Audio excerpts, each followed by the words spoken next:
This podcast is presented to you by the Center for Writing and Communication, Ashoka University.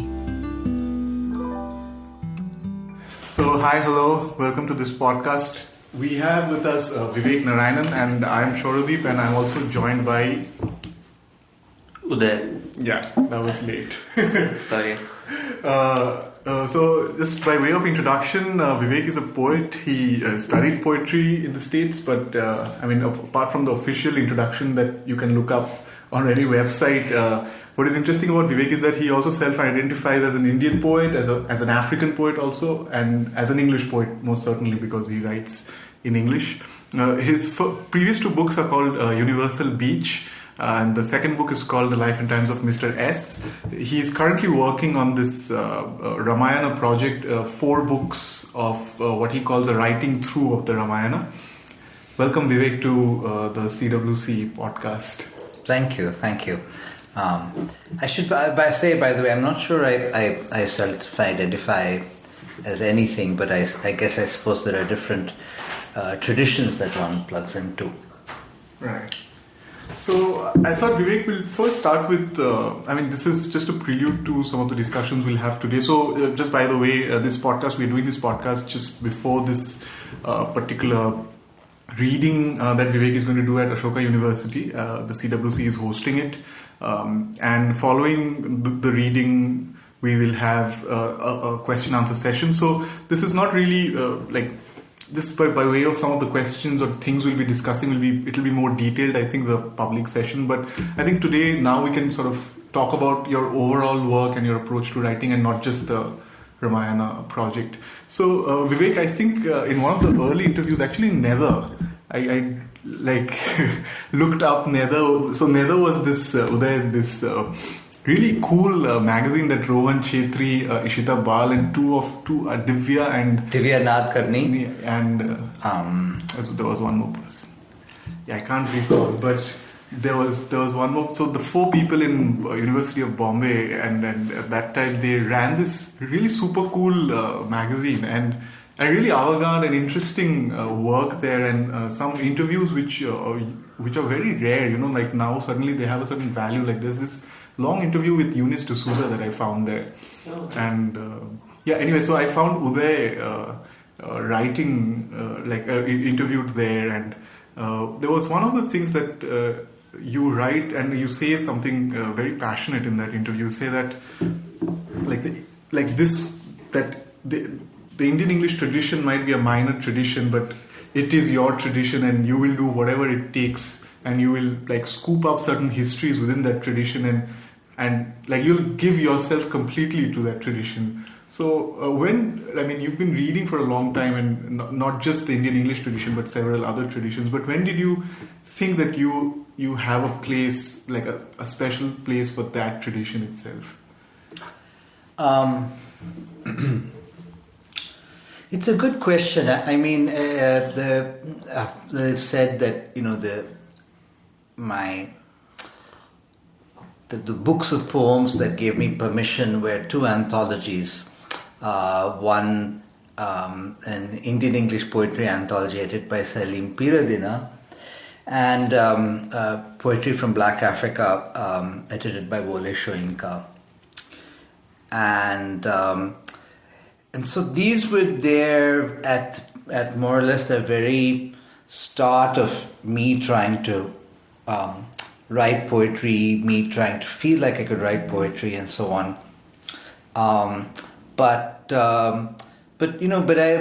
one never wants to feel limited by these things, and of course, one also, as one keeps writing, sometimes one rejects the stuff you liked as when you first started writing. So there's multiple processes of absorbing poems and then rejecting them and so on.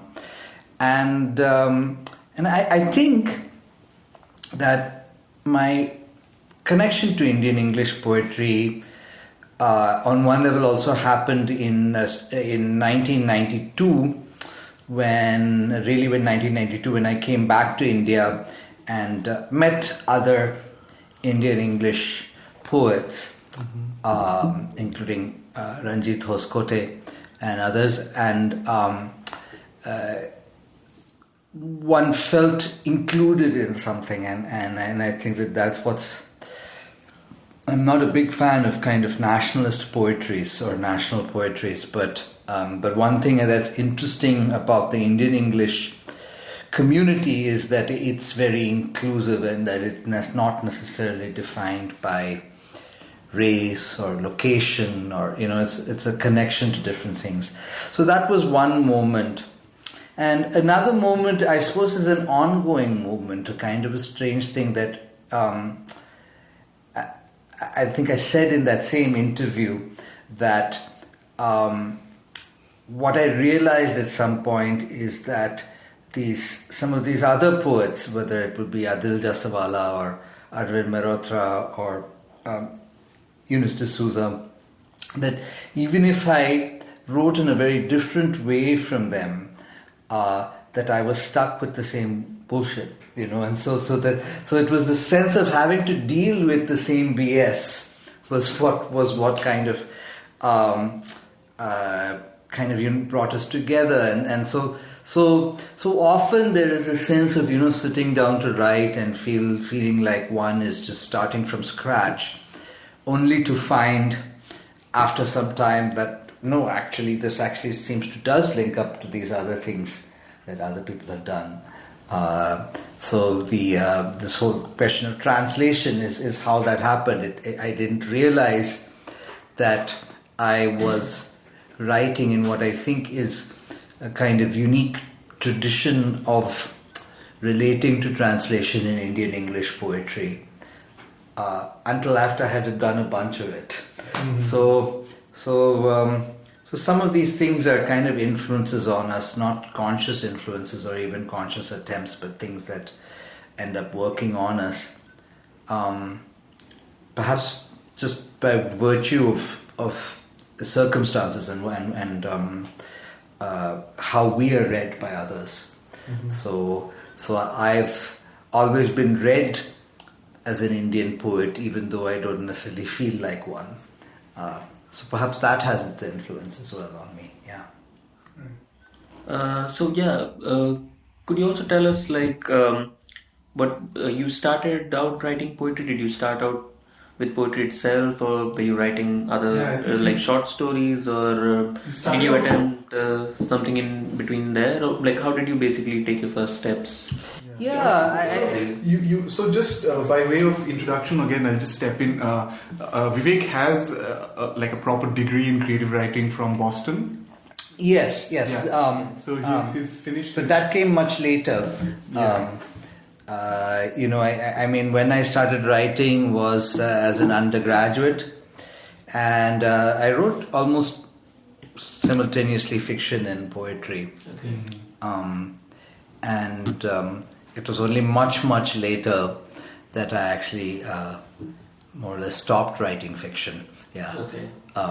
But for a long time they were very kind of simultaneous, and I don't know how this happened, but I think what's interesting, I mean, what seems like happened is that there are elements of fiction in my poems, that my poems often seem to be interested in fiction and fictions and sort of telling stories and so on. So that's. But when did you make this choice that I'm a poet, I'm not a novelist, I'm not a short story writer, or I'm this kind of poet which comes later, but first I'm a poet. That is who I am. Yeah, well, funnily enough, if you must know, it was when I got into a creative writing program, and it was for fiction, and a year of writing fiction in that creative writing program seems to have cured me of it. So I don't know. But I think also that I mean, I might write. I don't. One thing I should say is that I think I'm committed to a kind of openness of form and an exploration of form. So ultimately, I'm not necessarily just trying to write this thing that answers to a definition of what a poem is. And so in that sense, I could end up writing fiction, or I could end up writing a lot more prose. I don't know how that will go, but at some point I just realized I had so much to learn, just in terms of teaching myself to write poetry, that I would have to just put everything into that to get there, and that's where I still am for now. Yeah. And so just we're going to have the event, of course, and it's the reading about Ramayana. When did that interest begin to... That's what Vivek is really wanting to... Yeah. No, because I mean, so like, was there a point when you got interested in what was it that the Ramayana? Yeah. So this has a very specific history, and that is about 9 years ago, when my daughter was just about to be born. I was invited to a workshop by Arsha Sattar, who is the translator of the Penguin abridged Valmiki. And she wanted to get Indian English poets interested in writing about the Ramayana, and specifically about Valmiki. And 3 or 4 of us came. None of us were interested in the Ramayana. We all thought the Mahabharata was, the more sophisticated, complex text, and morally ambiguous. Whereas in our mind, the Ramayana was this kind of almost children's story, and simplistic and stupid, and been there, done that. Everybody knows it. So we all arrived with that attitude. I think I can speak for myself more or less, but then we read her Penguin abridged Ramayana, abridged Valmiki, which is a text that gives you an excellent flavor of what Valmiki is. And then there was a bit of a shock, because it was not the book that I thought it was going to be. It had erotic scenes, for instance. I never thought that the Ramayana could have erotic scenes. It had violence. It had strange kind of subterranean things going on in it that made me rethink my relationship to the Ramayana. And even then, maybe a year after that or something, I found myself in the Sahitya Academy library, and there I started pulling books off the shelf and getting interested in Sanskrit poetics. And then I thought I would write this short book of poems, drawing on mostly English translations of the Ramayana. And they were coming very quickly, and I thought it would be done in 6 months. And I started to get drawn further into it. And before I knew it, my daughter was grown up, and my hair was grey. And I had gotten very deep into the Ramayana, trying to find a way out. So that's that, and how did that happen? But it's if you let it, especially Valmiki. But I think it's a text that can creep up on you. Yeah. Yeah, it certainly does. I never got why. I also know of this fact that Mahabharata is considered more eventful and right. sort of more varied than Ramayana, but I don't know, I've always felt more fascinated by the Ramayana. At least like on an instinctive level, I just like the story more. And nowadays we have certain also, I don't know if you know about Sujoy Ghosh's adaptation of that anecdote about Ahalya. Yes, I do. And very nice. Yeah. The short film was really nice, and this is exactly what you said about the subterranean levels. Also, the fact that Ramayana is like, usually poets pick up these small moments. I mean, they don't really rewrite all of, which I think you were also doing. You were like picking up certain specific moments, reinterpreting, I mean, especially the first elegy, I think, of the whole series, where Dasaratha's wife is sitting by the dead horse after the Ashwamedha, and you write that this is nowhere do we find her perspective of, her song, song of, staying with the dead horse, because that's the that's the ritual. The wife of the king has to spend the night with the dead horse, and I think that was like one of the most moving poems I've actually read in a while, but also one of the most moving elegies I think you've ever written. And I mean, and I was shocked. I think it came towards the beginning, and I was wondering, how could you enter her character, and how could you do that? And I don't know. I don't know. I mean, I don't even. I mean, it could be also a song that the priest sings on her behalf. Okay. But I think what it was, but to answer that question more broadly, because one doesn't always know how these poems happen or where they come from. I've talked about this before, but I always think of the Kamban Ramayana, the story about the Tamil Ramayana, where in the evenings he studies Valmiki and studies the commentaries and the alternates and so on, and then he goes to sleep and he wakes up and he writes his own Ramayana. And so I always felt that for this book I wanted, I didn't want to do just stale translations. I wanted to do poems, and that was always my intention. And so to feel that I have to find some space to make this poem inside of Valmiki, to transform the material in some way.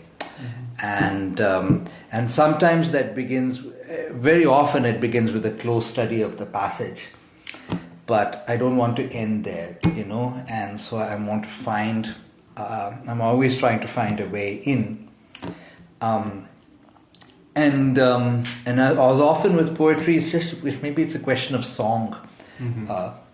With the Ashwamedha poem, it was finding a villanelle-ish sort of form, right.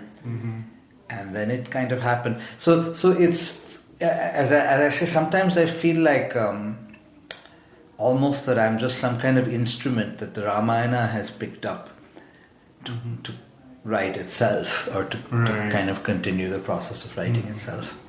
Yeah.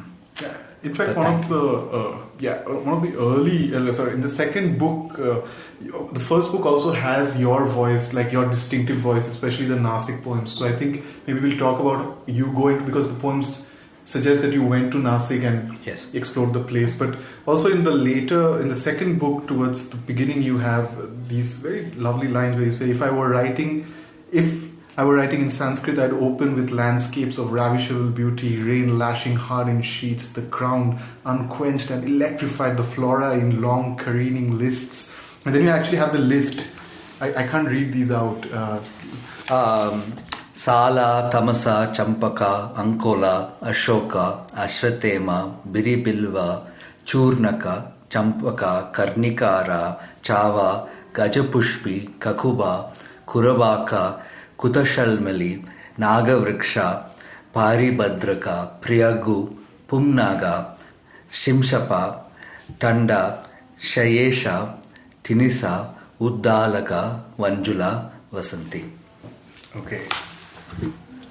And then he goes on to say, many trees lost or obscured to us, if ever they were real. Only language remains like mocking curlicute salt. Yes. Right? Yeah.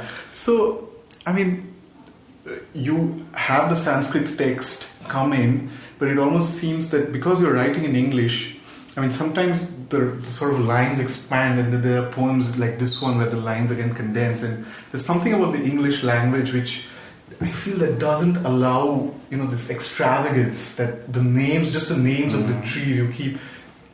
Did you think that, did you face that particular problem? It's something I face actually. I feel that the Indian languages allow for a certain kind of expansiveness.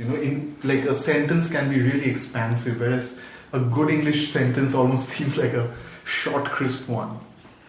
Yes, but remember, those we're just characterizing those languages as a particular moment in time, because these languages are also evolving, and we're trying to find new possibilities in them. But I think that's in a way in terms of poetics, that's the number one challenge I've been grappling with in this book, which is that the Sanskrit poetics seems to operate with a very different set of assumptions than English does.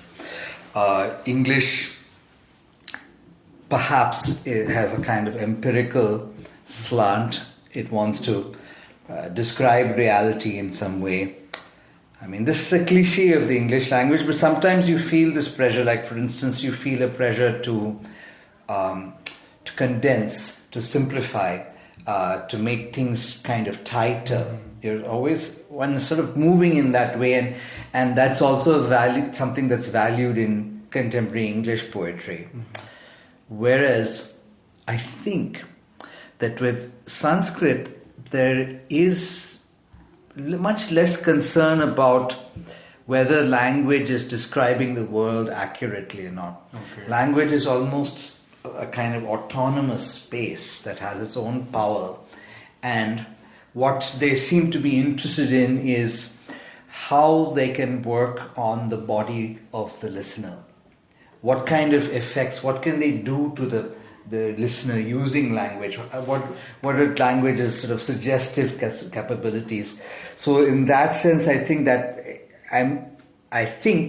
that might be why Sanskrit poetics tends in the opposite direction often, towards extravagance and towards because kind of pushing the limit of things. So in that sense, there's almost a fundamental kind of difference in the way that these two poetries work and what is considered beautiful and so on. So poetry. Yeah. And but that doesn't mean that you could try to shape, or you're always, I think that's what you use translation for, is to kind of bend and push the boundaries of the language that you're working in and to introduce new things into it. So that doesn't, but in practice what I find is I'm kind of mediating between these two very different assumptions about what a poem is supposed to be doing and what what the function of language is. Right. Uday, you also translate from Oriya, so... Yeah, I do. Yeah, I completely agree. I think when I translate, I've always identified with one of the mottos of Benjamin that he said. I confess that I don't understand his complete article, but there was one... I don't think anyone can. I seem to forget it every time I finish reading it. But there was one thing which really resonated with me. He said that if you are conveying the language in another language, it's sort of loyal in a sense to also let the reader suffer the shocks of the original. Correct. As if it's something that's being condensed in a tight alley and then getting to you. So you receive it with some sort of intonations. At least that's what I try to reserve from the original. I certainly had that experience while I was translating a short story recently. I completely get that. And I think also that's one of the issues that we're trying to grapple in Ashoka also, because we've been having a lot of discussions about bilingualism and what does it mean to have English and then some other languages that we have, and I think that really aids a lot in translation. Can you have, anyway, that's a separate... The vernacularizing of the English language, as Arvind Mehrotra has put it, how to do it. I mean, the thing is that they always, one impulse in translation is to kind of make the alien work at home in the new language, and dress it up in more English clothes or whatever, or just try to kind of answer to what the English language expects of it. And then the other one is to kind of some effect to transmit the shock, and partly it's about what readers are willing to, and what I find may end up happening at one point is that the way an Indian reads, where South Asian reads an English translation might be different from the way, for instance, American reads an English translation. You expect different rhythms and so on and so forth, and so we can get, like, for instance, I've noticed that a lot more writers and translators also are leaving Indian words in their translation. This would have been a no-no in an earlier generation, because implicitly you're writing for a foreign audience. Somehow make this legible, and so Indian words are being italicized, and you're treating them very carefully, whereas Mustansib Dalvi's translation of Hemant Devate leaves in the word chaddi, for instance, and for an Indian English reader, chaddi is a perfectly fine word to leave untranslated. Sorry. Yeah, no, the sorry was basically we are, I don't know how this acoustic works, so we're trying not to bang our desks in front of this. No, don't. I was thinking, like, if going back to Nasik, like, talk to us not so much about the poems, but just the journey. Like, why did you think it was important to take those journeys? Nasik, and then I think you were recently in Gangotri. Yes, and I'm still taking those journeys. The fourth book which I'm working on, which is the book of what comes after, the aftermath, has a number of poems set in contemporary India, including one to Ramtek, which is where there's a legend that of it being the place where Ram executed the Shudra monk Shambhuka, and so I wanted to.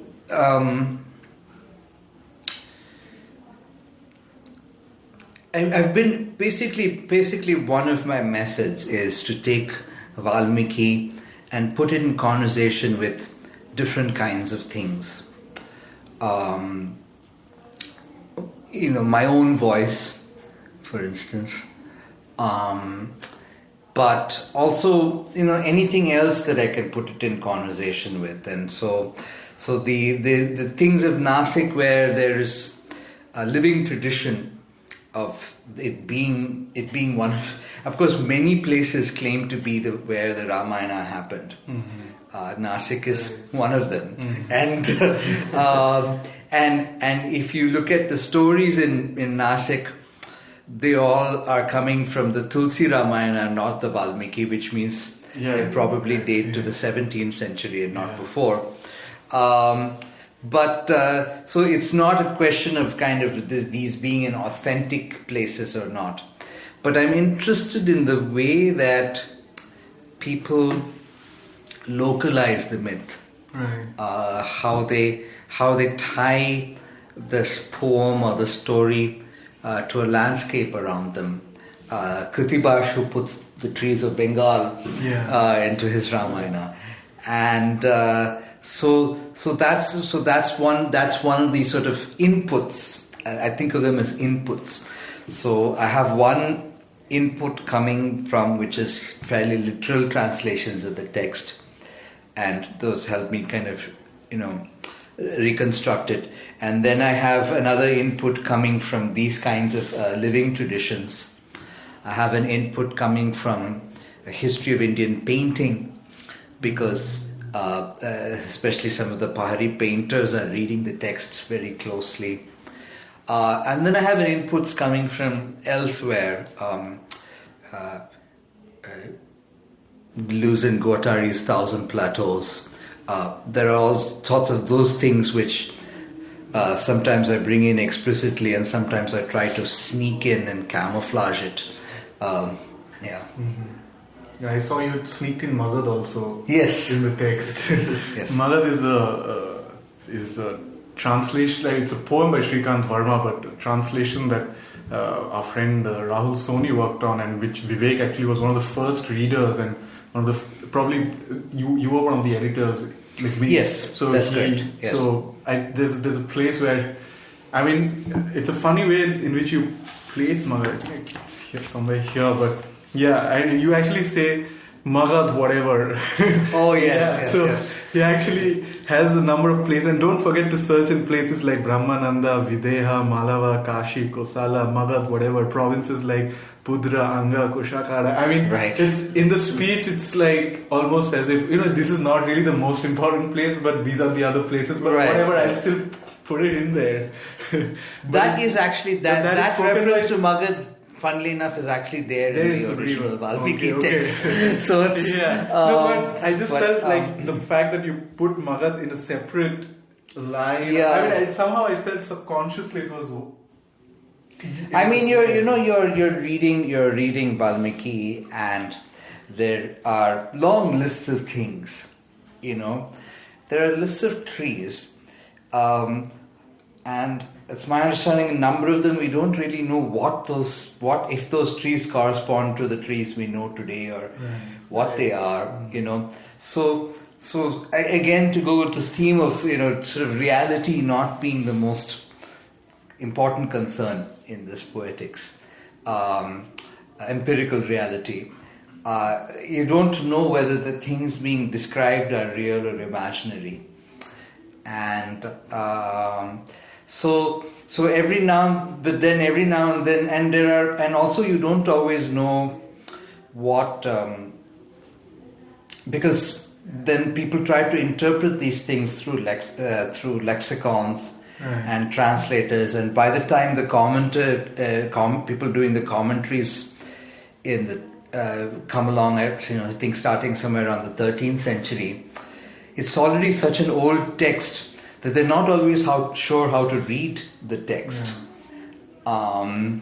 So in this case, this poem you're speaking of is a rather strange but fascinating part where Sugriva, who the monkey king who Ram has made an alliance with, sends his troops out to search parties out to go for Sita. And so he says, you go here, you go here, you go here. And so this is a kind of geography of the directions. But it's also a fantastical geography because you have lands where people's ears are as long as their torsos and various things. So it's this kind of fusion of the real and the imaginary. And then you have these long lists of places where they're supposed to go, and those include, I guess, rivers we still have today, like the Ganga, and rivers like Saraswati, where I think we're no longer sure where that is, or so there's this. It goes back and forth, and so this became a funny poem, and so there was one place where he mentions a province called Koshakara, but if you look in the notes, which I use the Princeton translations done by Pollock, and they have extensive notes and so on. It turns out that Koshakara need not be a province, and if you look up in the lexicon, it can mean also a silkworm, or one who makes scabbards, or a lexicographer. There's some basic confusions about what it is you're actually reading here. Yeah, so it's I think one of the that's a great thing about poetry, isn't it? That you don't always have to fix meaning. It's okay, right. Yeah, it's fine. Yeah, I feel like it operates almost as not referring to anything. I mean, in the sense that it seems to operate more like a painting than like a you take it all in, and the effect sort of, you don't read it line by line, and there's an effect of it hits you with a more sort of like a flash like sort of thing. Right, because the Sanskrit is a kind of careening in these incredible carpets of sound, and on some level the poet is really driven just by the sound and trying to go as far as they can go with it, and the sort of visions that are coming to them, I suppose. Now it's all informed with all of this ancient knowledge and sense of places, and some of the trees are real. We still have them, and so the sal tree, for instance. You see sal trees today in India, so it's but some of them are not. But I think you're right that there's just sometimes there's this attempt to kind of, and maybe that's what makes Valmiki the Adi Kavi, because it seems like that one just, it's a trip. Basically, it's a trip, and it goes off in strange directions, and it's working on you in strange ways, and so there's it's very open-ended in that way, and at first in the Ramayana it seems like that one is drawn to the more meaningful passages, and then increasingly one gets drawn to the crazier passages where you really can't figure out what's going on. I think one of the things that I think Arvind also said about these Indian texts, because this is especially when he was translating from Prakrit, the love poems from the Gatha Saptasati, and he said that Sanskrit has so much of sex that if the government actually prescribes it, he said that it's going to kill itself, like it'll anyway not serve its purpose. So he said, I actually support this, so that people can actually go up like idiots who don't know the literature of the language, who want this language to be taught. Right. Okay, so that he said that you can't mold language like that. And right. And I mean, we were supposed to, so for those who are listening in, we were supposed to have this event 2 weeks ago, but because of the pollution, we had to cancel everything in Ashoka actually for that week. So we did it 2 weeks later, and in between we had the Ayodhya judgment. And I feel like even your book, it's suddenly a different book now. Not in a bad, good or whatever sense. I'm just saying that it seems like a different book. It seems as if it's pivotal to certain things now, and necessarily you may not have thought of it that way when you started. You were just probably amazed by, who knows, Valmiki, and you just wanted to. Do you feel that now that this is the situation? And certainly the situation has changed completely since I started this book 10 years ago, and when it seemed mildly controversial, but it seemed that we were going through a moment of kind of opening and sort of freedom in which we could begin to read these texts. And now I don't know what the status of that freedom is, but I think that what the Ayodhya judgment seems to mean, one of the things it seems to mean is that now they're going to build this big temple there that is going to be a kind of iconic sort of singularity that it was going to unite and try and forge a singular Hinduism kind of located around this temple and connected to this particular city. Now I said again, we actually don't have, as far as I know, we don't have any way directly to connect the archaeological record to anything in the text and to know where any of it happened. So the moment you begin this process of asserting that this is where it happened, and you kind of, that already begins the process of creating a singular narrative and building this idea around it. So now, as I've said elsewhere, the greatness of the Ramayana and what I think makes it possibly even unique as a text of world literature is that it exists in these kind of variants. And that Valmiki itself seems to be some sort of coalescing of variants. So Valmiki already has a kind of multiplicity built into it. So we'll have to see how that goes. But I have to believe that is it going to be the Ramayana that wins, or is it going to be the proponents of a singular culture that wins, the uniform code? I have to believe that the multiplicity of the Ramayana will outlast the attempts of political parties to destroy it. I'm sure the temple priests in Nasik I think we should send them. Let's just screw lawyers. Just send them. They'll say, no, how can you give it to Ayodhya? It's in Nasik. Right. Well, there are all these. There are all these contradictions within this movement. Atish Tasir recently was talking, for instance, about the Brahmins of Banaras. That on one hand they seem to be encouraged by this movement because it valorizes this tradition, but on the other hand they are wary of it because it seems to absorb lower caste devotions. So there are always these sorts of contradictions, and we have to see how they play out. I mean these are the kind of things that surprisingly make me optimistic in a way, even though we know the current scenario, but I often wonder that, and I wonder what you think about this also, as to what will come in the future.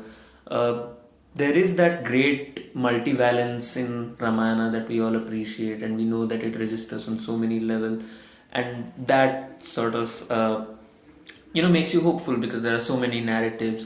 But on the other hand, we know that there have been moments where the one single narrative has erupted and dominated so much that it sort of creates a very weird paradox where you have this valence, but also that if in case one thing erupts, it almost certainly damages and spreads over all the other sort of variants. So in that sense, are you optimistic that it will eventually sort of the multiplicity will inherently cancel it out, or what do you see in the future for this?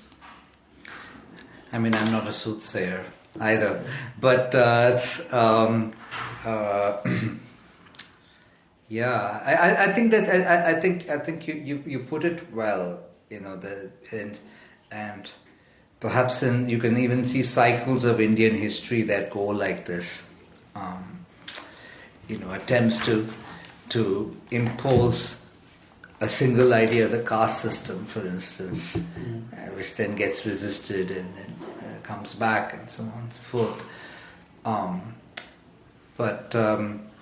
But it's a curious thing because we now have this state which has become synonymous with a particular idea of Hinduism, and it's an increasingly powerful state. It has access to capital, it has military power, it has power of surveillance. So we'll have to see what happens. So that is different. Perhaps that's different from before. That now you have this kind of a particular kind of powerful state on the ascendant. Vivek, but just forgetting these very serious things, but I like what you said. It almost seems like Valmiki is on a trip. He has it's taken this long, I don't know what, some LSD strip, and and he knows of cities where people have long, and those who have been on LSD will know that it's true, people do have long ears. But I don't know about that, but I haven't been on LSD, but I've certainly been high at certain points. Have you been? No, are we not supposed to say that? Okay, all right, but under surveillance. No, but and by that I mean what I'm trying to say is that you also enjoy it like that. Yes. It's not just about being politically correct and this is the multiplicity of Hinduism is this. Yeah. But it's also just enjoying the text that way, I suppose. Yeah, it's a crazy performance, and it's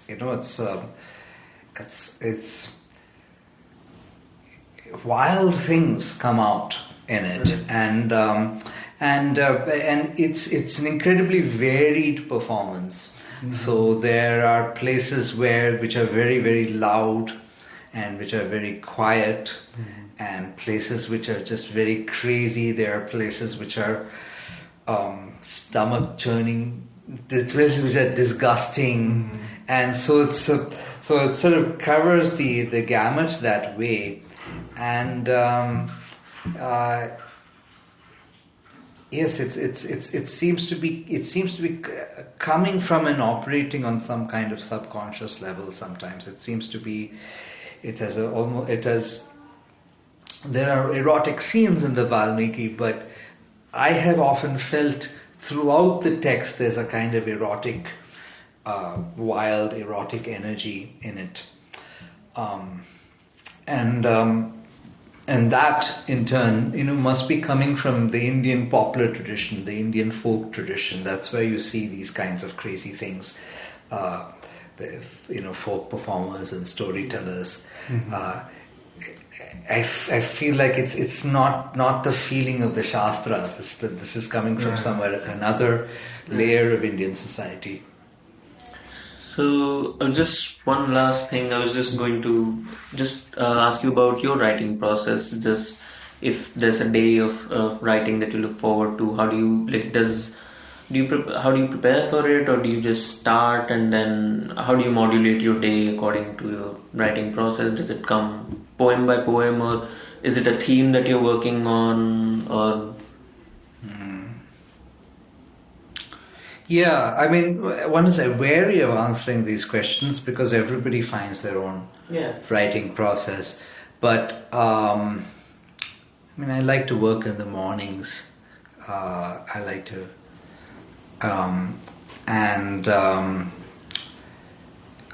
guess the kind of thing that I do, it involves a lot of writing and revising and so, but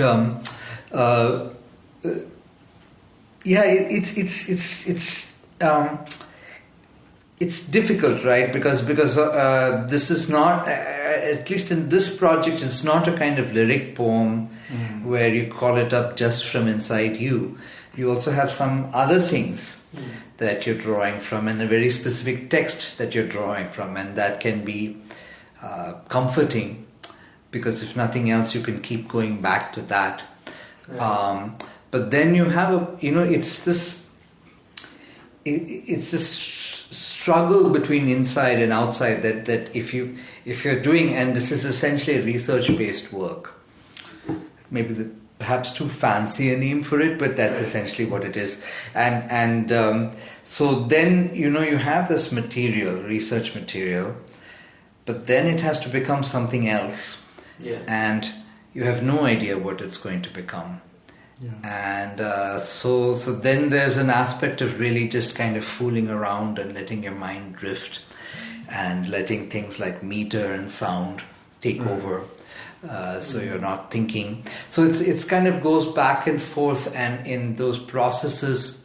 And for me, I think so often what I'm doing is a kind of exploratory writing where I have no idea where I'm going. And then a phase of kind of reading back over what I've written and cutting usually large amounts of it and kind of isolating things that I can use and sharpen. So it goes back, and so I think that this working on translation has really underlined this for me, is that.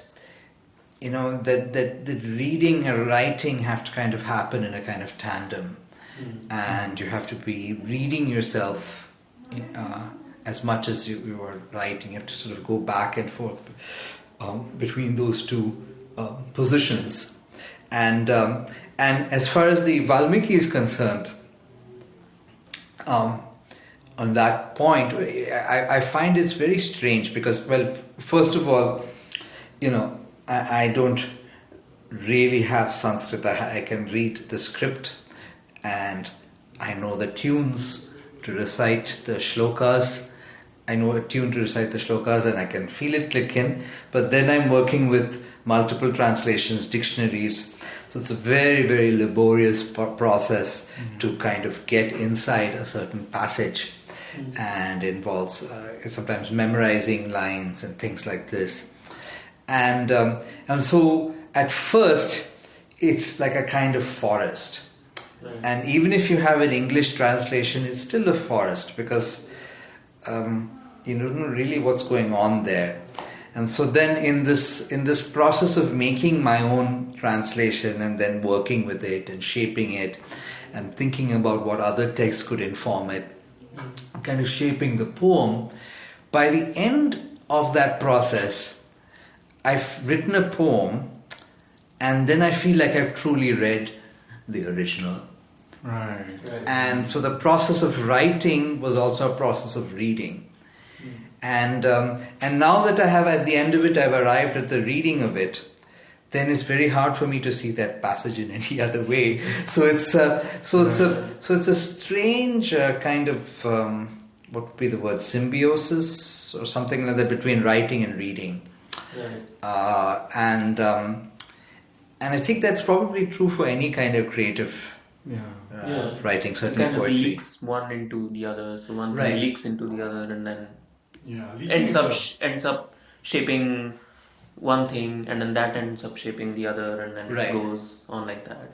So but I don't think people, or maybe I feel like earlier when I didn't realize the importance of being a critical reader of one's own work. That's very crucial. Sorry about that. I think, this bad buzz which you'll hear when this goes up, I think it signals us to say that we're going to conclude now. I think one of the things that has come up though, and because we're doing it at the CWC, is that a lot of students, are often, I'm not going to say the whole university does it, but a part of university curriculum, any university in the world, is also sort of this right way of doing things. And oftentimes from what you were talking about, your writing process, we'll know that the right way of doing things is by crossing many wrong paths. Right. And I think that's what we can really sort of take up. And do you want to say something else? No, I'm just thinking, I'm just mulling about what he said. So I think So I think that's right, and I think that also we have to.